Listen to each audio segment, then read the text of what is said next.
and good evening. My name is Keon Brown in New York. Thank you guys for watching. This is NCCU Live. We're grateful for you. Today is the 27th of January, and we're grateful to have you here. We have a powerful show tonight. My background's a little crazy. I got all kind of stuff up in there. We're going to fix that. You know what I'm saying? Thank you guys for joining. This is our second season and our third show of the year.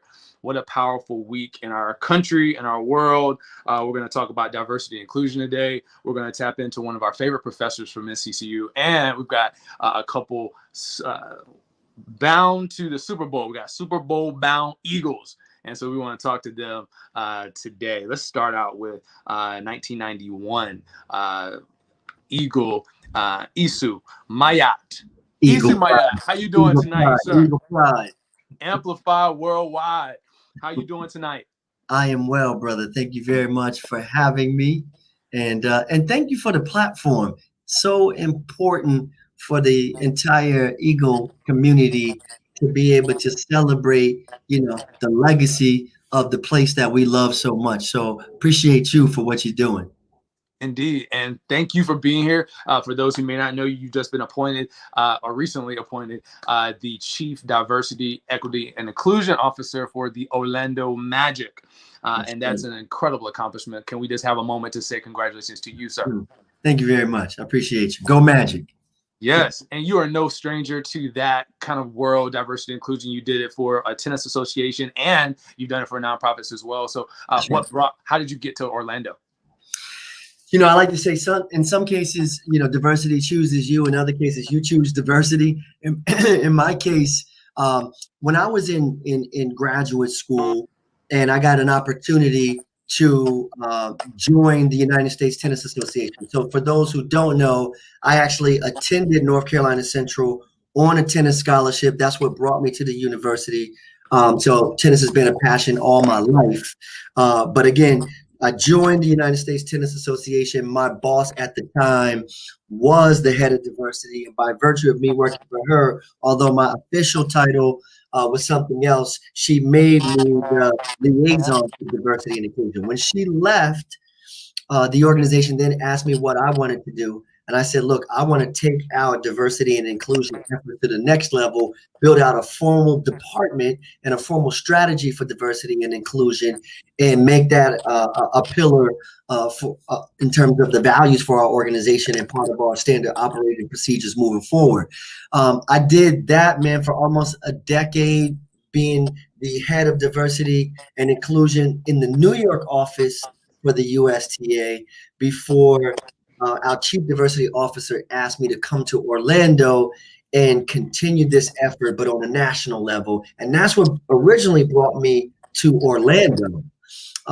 As fate would have it, COVID-19, a lot of organizations downsized, and the USTA was no different. I'm sure people saw that at the US Open in 2020, there's no fans. So that impacted revenues across the entire sports landscape. And so I was unfortunately part of that contraction, but fortunately, I would say for me, by virtue of what I do, we all know what this summer was about. So that led to immediate work for me in the capacity of consulting.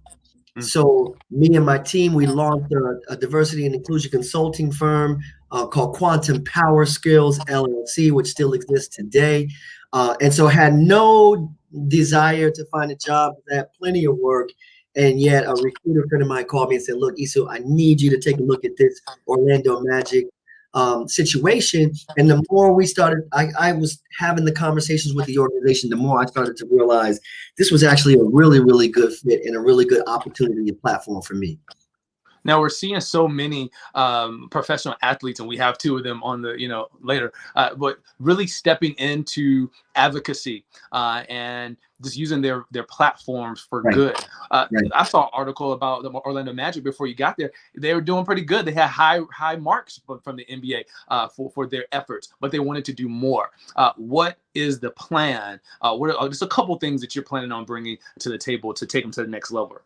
Yeah, I like what you're saying. I do believe, look, the NBA is very progressive. We all know that. And the Orlando Magic, organization and the DeVos family feel very passionate about diversity, equity, and inclusion in general as well. And so as an organization, we supported the players using their platform. My job in particular really was to come in and yes, there's a lot of amazing things happening from the standpoint of social justice, from the standpoint of corporate philanthropy, from the standpoint of civic engagement. My job really is to create a broad strategy that ties all these efforts together in a way that I like to say will generate not just a return on investment, but a return on our people and a return on the community that we live in. Indeed, indeed. Thank you for that work, and I'm excited to see what comes from that. Your efforts coming up soon this next season. I want to ask you, how did NCCU find you? How did NCCU find you? I was lucky. I really was lucky. My tennis coach in high school, not my high school tennis coach, but my junior tennis coach actually is in the North Carolina Central Sports Hall of Fame. Wow. So big shout out to Zach Davis, a trailblazer who played tennis at NCCU and was instrumental in me meeting the coach, me visiting the university, falling in love with the university. As you know, you have that EOP experience, and it's almost a no-brainer. Once you step foot on the campus, there's no going back. So yeah, my coach was the one who introduced me to the university. He played there, so he advocated for me attending the university, and it was a great decision. I was fortunate also that I came here with two friends that I grew up with, playing with, and so me and two of my best tennis friends, we went there together. So the three of us came at the same time, which made it extra fly. Had a squad. Yeah. We had a little squad. We definitely did. All right, Isu Mayat, thank you for being here. Don't go anywhere. We're gonna break history. We're gonna have Gamma Beta, Alpha Kappa, and Tau Psi all on one screen. Love it. So stick around. That might be the first time in history. In history, I think that's breaking news. Come on. All right, so give us a minute. Thank you so much for being here. We'll be back with you in a second. All right. Great. Yes. All right. Excellent. Man. Powerful alumni tonight. Thank you guys for being here. This is NCCU Live. I want to check in with one of my favorite professors ever in life. She taught me how to speak well. I'm sure that you had a very similar experience. Let's see if Minnie Fort Brown is here. Can you hear me? Can't hear you. All right. She said we're gonna hold on. All right. While she does that, let's bring in. Let's see if we can get Nick on. Let's see if we can get Nick over here. Nick, you there, Nick? Can you hear me? I can hear you. What's going on? How you doing? We still trying to get Miss Sport in here to see if she can jump on here. How's it going, Super Bowl bound brother? It's going well, man. I can't complain at all. How you doing? Doing well, man. Miss Ford, we're gonna get to you in a moment. Maybe try your cell phone. Okay. Maybe try another device. Just use the same link and get on there. All right. How about now? Oh! Hey! I had a Shaw Bear help me. Thank you. And a Ram. Come on, Ram. Rams are good for something. That's right. All right. Yo, so Nick, let's get with Miss Fort, and then we're gonna come back to you, Miss Fort. I want to introduce you to Nick. Nick is going to the Super Bowl. What's up, Nick Leverett? I know you going to the Super Bowl. Go Tampa Bay Bucks. Thank you. Nice to meet you. Nice to meet you too, baby. We'll all be back together in a moment. Nick, we'll be right back. All right. All right. There we go. Nick's a powerful dude, man. Good guy. How are you, Minnie Fort Brown? I am fine. I am wonderful. I am so glad you're doing this, Keon. Thanks for having me on your show. Wow. Well, I'm grateful that you were able to be here. I'll have to say my first experience with you was, I think, freshman year. Many of my classmates from the golden era from 2000, 2004. We have someone that already said my absolute favorite professor in the chat. Mm-hmm. Look, you taught me how to have presence and to really have a different level of confidence. I think I came with confidence, but I think your class and your presence and who you are and what you taught really had me to the next level. How did you do that? Why do you do what you do? Well, you know what? Because public speaking is your birthright. And so once we know that, once my students know their worth and know that they come from kings and queens. They come from the cradle of civilization. So you already know all of this. Socrates, Aristotle, Plato, they all learned from your ancestors. Once you have that embodied in you, you know you can do all things. So you already come gifted. And I have to let them know that you're already gifted. I'm just here to help you maximize that gift. Well, you know, statistically speaking, people would rather die than to speak in public, like literally. Right. So what's the first thing you say to people when they come to your class and they're nervous and they don't want to speak, and then your powerful self pop up in the room and then they shrink even more? What do you say? Then this is real. It's a fear that we're going to get over, because we know that we're Bible readers. We know that we overcome we don't have the power of fear. We have power of life and love. So there is no fear. There's nothing to fear but fear itself. So we listen to our ancestors. We understand that, and I give them that kind of encouragement and smack on the wrist, a smack on the butt whenever they need it. You're gonna mess up. It's gonna be okay. You're gonna get up and you're gonna do it right. You're gonna give me what I want. You're gonna be the person that you know you're here to be. And look at you. Thank you. It's because of you. No, because of you. Indeed. I appreciate you giving me a firm kick, swift kick. That was very helpful. 16 years on the Durham Public School Board. Powerful work in the city of Durham. Tell me about that experience. The village has been good to me. You know, they say it takes a village. Well, my village has been good to me. I never thought about doing anything politically. And when I was asked to come on the school board, it was in a position that it was an embarrassment to the city of Durham. And it was an embarrassment to educators. It was like the Thursday night fight. And I thought stupidly that I was going to be the one who could just come on there with this communication background and solve everything. Everybody would just rally around me and understand that I'm bringing this gift and we're going to get along. Well, like I said, stupidly, I thought that. I had to understand that out of that anger that was in the community, there was worth in that. And I had to understand why there was so much anger. I had never even watched a school board before, a school board meeting. So once I understood where we were, it was the school board never embraced the community.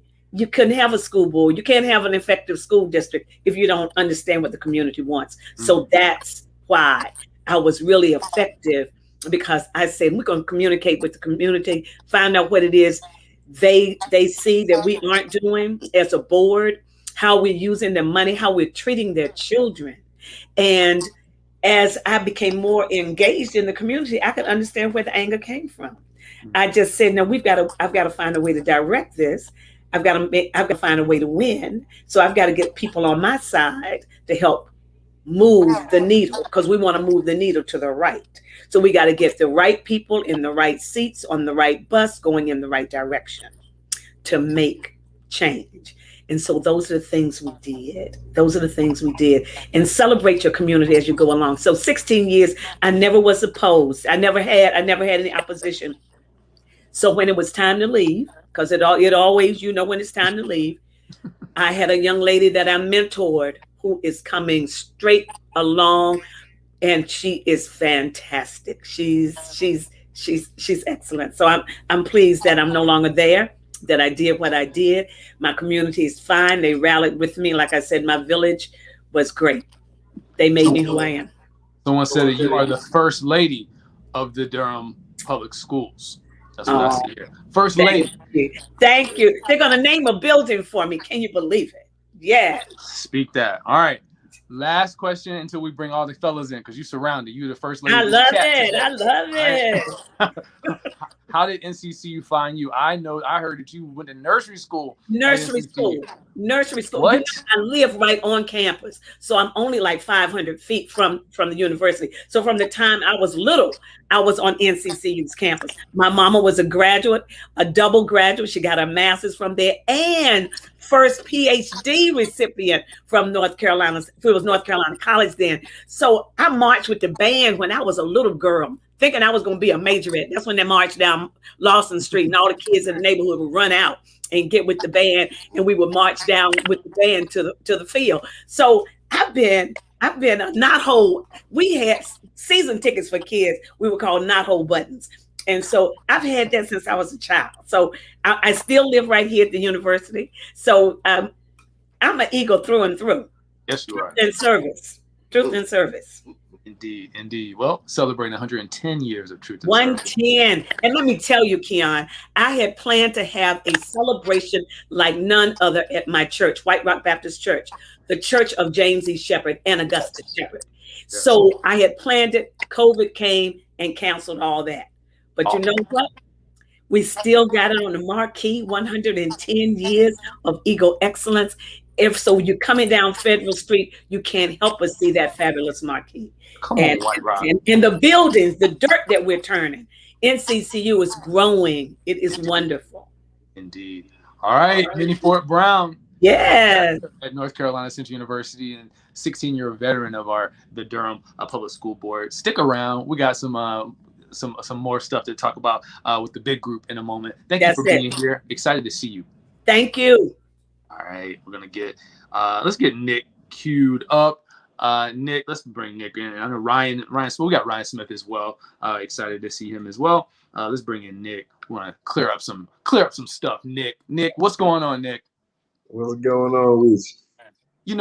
I was so excited to have y'all on, right? And then one of the comments is like, Google said he went to Rice, and I was like, okay. First of all, I ain't gonna bring him on the NCCU alumni show if he went to Rice, but he got a master's degree from Rice University after his bachelor's degree from North Carolina Central University. Can you talk about your experience at NCCU and Rice? Kind of, what you studied when you graduated, all of that. We're interested. So I got into criminal justice at North Carolina Central University with a concentration in law enforcement. Played football there, of course, all four years. I got there in 2015 with a bridge program called PSP, Prepare to Soar program. Ended up being all conference all 3 of my years, redshirted my true freshman year, and then all conference the next 3 years. And I decided to finish my football career at Rice University. I already graduated from North Carolina Central in 2018. So I decided to get my master's, thinking about life after football, not a 4-year plan, but a 40-year plan. So I went on and got my master's in global affairs at Rice. And it was just a culture shock, man, like going from an HBCU to a PWI. It was definitely different, man. But I mean, yeah, I enjoyed both of them. I definitely missed my fried chicken Wednesdays, Fish Fridays. I mean, we had that at Rice, man. So I definitely missed all that. Now, if I had a crew like ESPN, I could probably have a stat of how many NFL players got master's degrees. I could probably do that real quick, but I don't have that. I'm gonna do the research. But I think that's an incredible accomplishment for you. Congratulations. Appreciate it, man. Now, you've had an interesting journey professionally to get to this moment of headed to the Super Bowl. Talk about your journey. I know that you were signed, you're released, you're all of that, practice squad, all of that. You here now. How does it feel?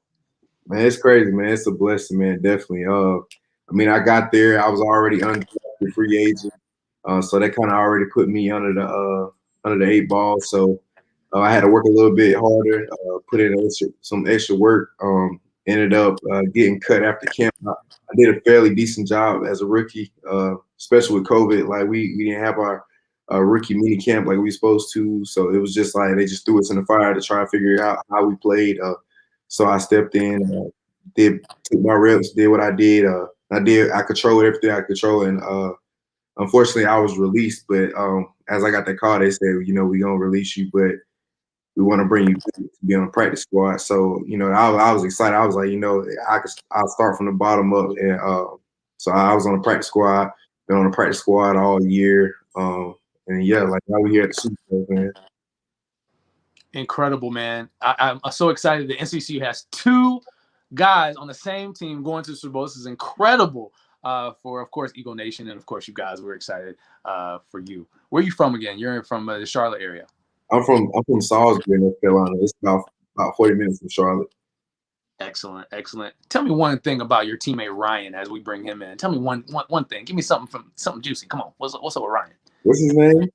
Ryan,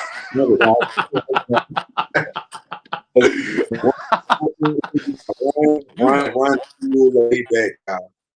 I didn't have the chance to really talk to him when we was both at Central. I was like a true freshman. I wasn't playing at all, and that's when he was star, returning kickoffs and all conference, all American, getting ready for the draft. And he was just too big time for me. He didn't look down at the little people. So I didn't really talk to him. But as I got here, I was telling somebody in an interview earlier today. We got a mutual friend named Carl Jones, and I seen when I first pulled up to Tampa, I seen Ryan on the highway. He had a I knew it was him because I knew it was Audi. He had a mirror tag, and he had the other fraternity that came out 1911. I don't know what they call it, but okay. Nah. But yeah, I said, Carl, I think I see Ryan. He said, "Why don't you talk to him? Why don't you call him?" I said, "Nah, I'm scared. I ain't even talked to him before." But I mean, I had a chance to talk to him. We've been talking since I first got there, and he's like a big man, helped me along the way. Let's bring him in real fast. So let me see if I can get Ryan. Ryan, you there? Let's see. Get Ryan here. Yo. Can you hear me? What's up?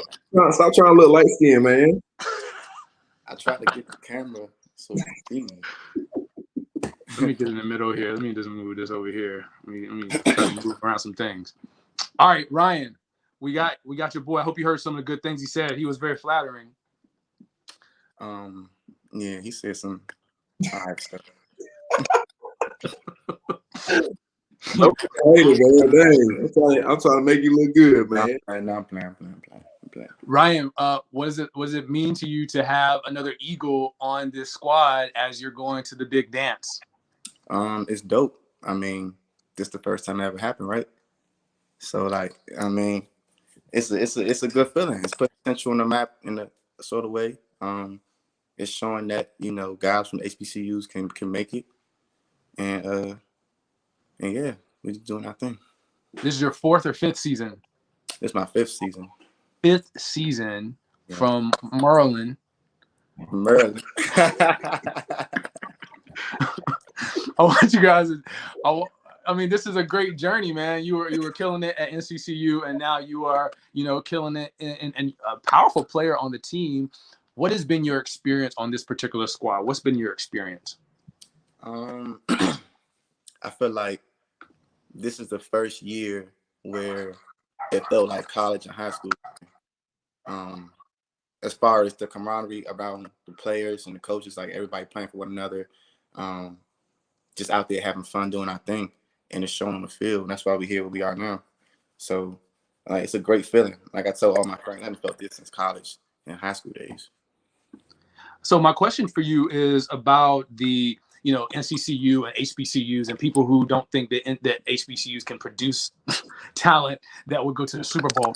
What would you say to those folks who are thinking about sending their sons to play maybe football at HBCU, or people who are just kind of like, I don't know? What do you say to them? I say that if you a baller, then they're gonna find you no matter where you are. Just go ahead and do your thing, and it's gonna work out for you. For me, that's what happened. I didn't really have a choice to go to any other school, but in a way, I'm glad I didn't. I had a ball at Central.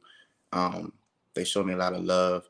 I went there and I did my thing. I didn't care what anybody said, for real. I always knew I was gonna go to the NFL. I just didn't know if I was gonna get drafted. Cause I mean, let's be real. Like when you go to a small school, it's rare that you would get drafted. So that wasn't on my mind, but I always said I'm gonna go. Just didn't know how I was gonna get there for real. So to answer your question, I just say just keep trusting God, stay the course, put your foot on dude's necks, and yeah, you're gonna be where we are now. Well, number 108 overall, 4th round draft pick. What was your thoughts when you heard your name? I was crying. Well, we got a call. Hold on. I'm trying to get you off the screen. Can you hear me? Sorry. Yeah, I can hear you now. Got a call. Right. I know. I was on the screen reading your bio. You were crying. Yeah, I was crying because it's crazy because like when I came out, I was getting out of buzz. I went to the combine. That was a blessing as well. I didn't expect to go to the combine. I asked my agent. I asked him like, what's the percentage of me getting a combine invite? And literally 5 minutes after I asked him that, I got the email. So that kind of boosted my draft grade because I was able to show the whole world what I can do. But when I got that call, I got it a little later than I thought I would get it, but I got it. Started crying. My mom came down. She hugged me. I had friends over. I never told nobody this. I had friends over in my crib the day before I got drafted because I thought I was going to go at least 3rd round for real. Because the buzz I was getting, that was my first time in that situation. And, I just thought I would go 3rd round. So I had friends over and I didn't get drafted. So the last 10 picks, I went in my room away from everybody. And I just sat there and stared at the TV and my name didn't get called. I just boo-hoo cried. I'm like, man, I ain't getting drafted. Whatever. Woody-woo. So the next day, I woke up and I just had hella confidence. Like, I prayed the night before. I prayed when I woke up. I just got this confidence. And literally, like I think it was like maybe 10 picks in the 4th round. Then I got picked up, and then that's when all the excitement came. Congratulations to you, my brother. 2 more things until we bring everybody in, because I want you to meet Isu from the Orlando Magic, and I want you to meet Minnie Ford Brown from North Carolina Central. One word, your first word that comes to your mind when you think of the quarterback of the Tampa Bay Buccaneers. The first word that comes to your mind. Let's start with Nick. First word, Nick. Go. Nick, I just said that. You heard me say that. Oh, my mama didn't say that. He said we're gonna start off big. But I said it when he asked me. He asked before he said it. Right. You got it. Right. All right, so I'll let you have go. All right. Thing that comes to my mind. Second thing that comes to my mind is going to take. First thing that comes to my mind. Leader. Because I mean, he's a true leader. Like, it's there. Like he's a true leader. You feel like your game, and do you think you're growing personally and professionally because of that relationship? Oh yeah, absolutely. Ryan? Oh yeah, definitely. He came here with the winning mentality. With the Bucks having won in up 10 years, so he came here and I won't say he changed it, but he definitely brought that winning mentality to the organization, and that's why we're here where we are.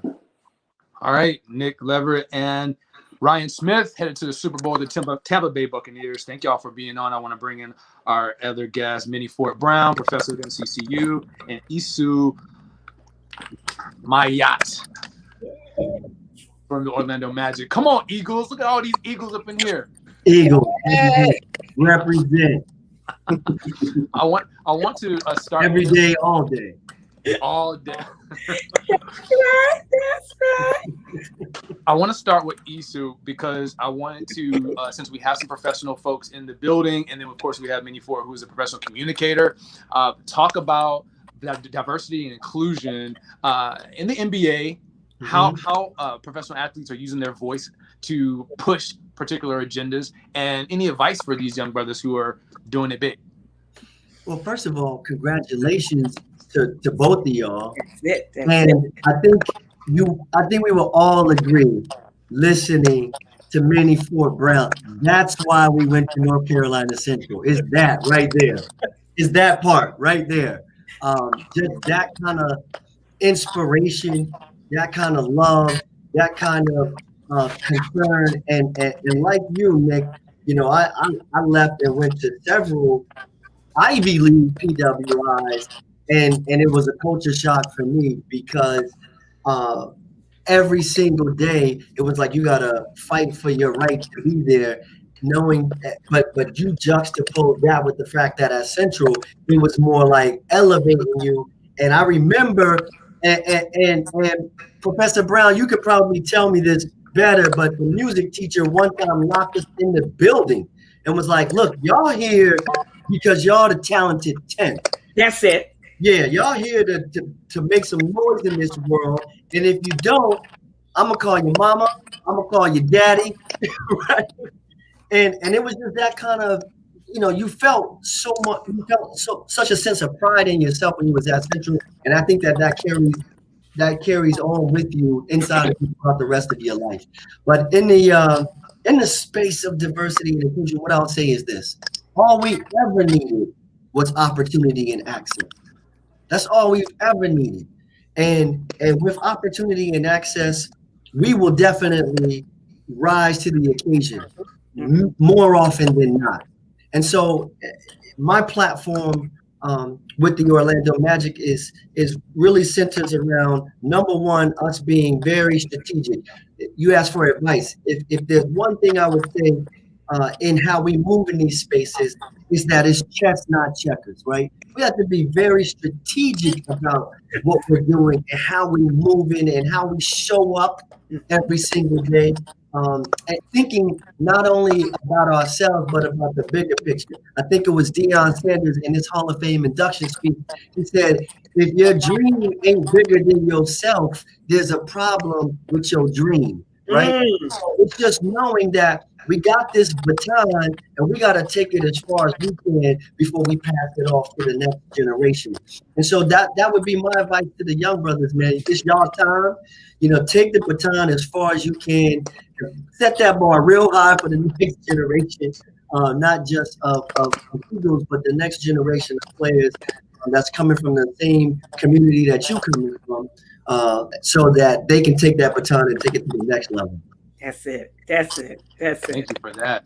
I want to tap into Ryan. Ryan, you do some incredible work with young people. Can you just really quickly talk about some of the work that you're doing with young people, specifically your camps? Oh, yeah. For my first 3 years, I did a camp. I did one in North Carolina, and I did 2 back home in Maryland. But before I got drafted, or before I even got to the NFL, I always wanted to give back, just because of growing up. I didn't really go to a lot of camps and stuff like that. People weren't really doing that. Well, at least I don't remember people doing that when I was younger. So I wanted to give back and give little kids the opportunity to, showcase their work that they be doing on the field, and let them know that, like, they can, no matter where they come from, they can make it too, just like I did. Indeed. Well, what I'll say to you is this. I want to go around one time to get final thoughts. We're at time. I'm getting like flags and stuff for me to get off here. Let's do some final thoughts. Let's start with Minnie Fort Brown. Then we'll go to Nick. I want to hear your final thoughts. Minnie Fort Brown. I'm honored to be with you. I really am. I'm honored to be with you. And Ryan, when you talked about praying, I want you to know every HBCU was founded in some kind of religious community. And so prayer is essential. And I'm so glad to know that you are, and I know all you brothers on this line are prayerful people. Know that the Father got you. You're going to excel in everything that you do. You create your own ceiling. You create your own. James Brown said, just open up the door. I'll get it myself. I like that. Thank you for that, Minnie Fort Brown. Nick Leverett. Oh, we lost your sound. Did we lose your sound? Yeah, hear me? Oh, yes, sir. Yeah, My fault. But I was saying, for pleasure among guys, me here, I'm very thankful. But I'm very. I can't even describe it, man. It's such a great feeling to be here, to be able to talk to you guys. Thank you, man. We're so proud of you, man. All right. Isu Mayat. Hey, first of all, again, congratulations, Nick, Ryan. Good luck. Let's make this happen. Um, and I got to get you guys to the building, to Orlando Magic. We roll out the blue carpet for y'all. I got to come through because that's what we do with Eagles. That's it. That's right, Professor Brown. I just got to say thank you. Yeah, absolutely. And you invited as well. That's it. But I just appreciate you so much. You just represent and embody the spirit of the university. And it's just so powerful. You got me so hyped when I was listening to your testimony earlier. So just a big thank you to you. And again, Keon, man, the platform is awesome and needed. So you deserve, you deserve your props as well. And I would just say my final, piece is that it's our time. You know what I mean? And we're gonna do what we do as Eagles. That means it's we rise and we fly and we make it happen. And we, like I said, we take this baton as far as we can, man, before we pass it off to the next generation and expect them to take it to the next level. Expect it. Indeed. All right, Ryan Smith, you get the final word. All right. Well, first I want to say just thank you guys for your support. We really appreciate it. And for those who are listening, like I said earlier, man, no matter where you are, just keep trusting God. Do what you got to do to succeed, and you're gonna be straight no matter where you come from. No doubt. All right, Nick Leverett, Isu Mayat, Minifort Brown, Ryan Smith. This is NCCU Live. Just remember that we are celebrating 110 years of truth and service. We're in a powerful legacy of Dr. James E. Shepard. Please go and join the Alumni Association, nccualumni.org, and also make a recurring gift to the university. That's very, very important to support the sustainability of our university. That'll take you to a really quick page. But do $19.10 a week, a month, however you can do it. Make a recurring gift to the university. Also, follow us on Instagram, the Eagles Alumni Network. We're here every Wednesday at 6 p.m. Instagram, YouTube, Facebook, all of that. Can you just remember that an Eagle is no common, ordinary All right, folks. Thank y'all. Eagle Pride Amplify Worldwide. Hey. No doubt. Take care, guys. Good night. Good night. Good night. All right.